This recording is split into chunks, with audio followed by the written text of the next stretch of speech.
Сәкен Сейфуллиннің жеке іс құжаты Алматы қаласы мемлекеттік архивінің нөмірі 177 қорында сақталған 8 беттен тұратын бұл аса маңызды құжаттың ішінде ең құнды болып саналатын ол Сәкен Сейфуллиннің өзінің қолмен жазған өмірбаяны және Қызыл партизан қоғамдығына мүшелікке жазған өтініші.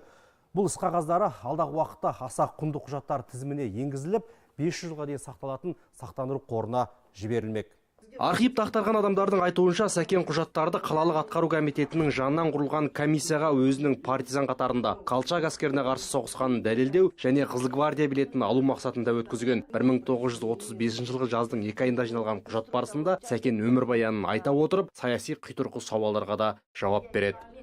Сәкен Сейфуллин сол бүлікшілдерге қарсы күрескен екен. Бірақ өкінішке орай ол кісі сол бүлік кезінде қолға түсіп қалып, сол қолға түскеннен кейін бұны вагон смерти, өлім вагоны деген вагонға жөнелтетті. Анненковтың жазалау отрядына береді. Анненковтың жазалау отрядына берген кезде бұларды өлім күтіп тұрғаны белгілі ғой. Сондықтан бұлар қашудың жоспарын жасайды да, ақыры жаңағы қоқыс шығаратын бір арбамен Сәкен Сейфуллин қасып шығуға мүмкіндік алады.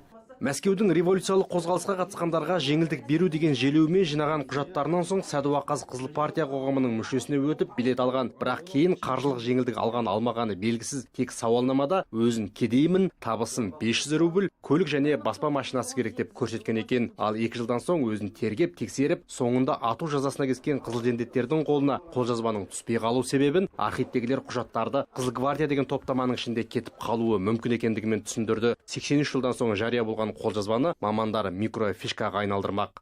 Қазіргі құжаттар микрофишқа айналады. Бұл микрофиштерде 98 бетке дейін сияды. Бұл микрофиштер 500 жылға дейін сақталады, 5 ғасырға. Келесі алдағы уақытта Сәкен Сейфуллин құжаттарында осындай микрофиштерге аударамыз. Мамандардың мәліметінше мұрағатта 1.052.000-нан астам құжат болса, осы уақытқа дейін олардың 25 мыңы аса құнды құжаттардың тізіміне кірген. 1749 қордың тек 150 ғана сараптаудан өткен ескерсек, әлі алаш арыстарының осы күнге дейін белгісіз қырлары көп ашылмақ дейді осындағы зерттеушілер. Әмірболат Құсайынұлы, Әсет Құндақбаев, Алматы телеарнасы.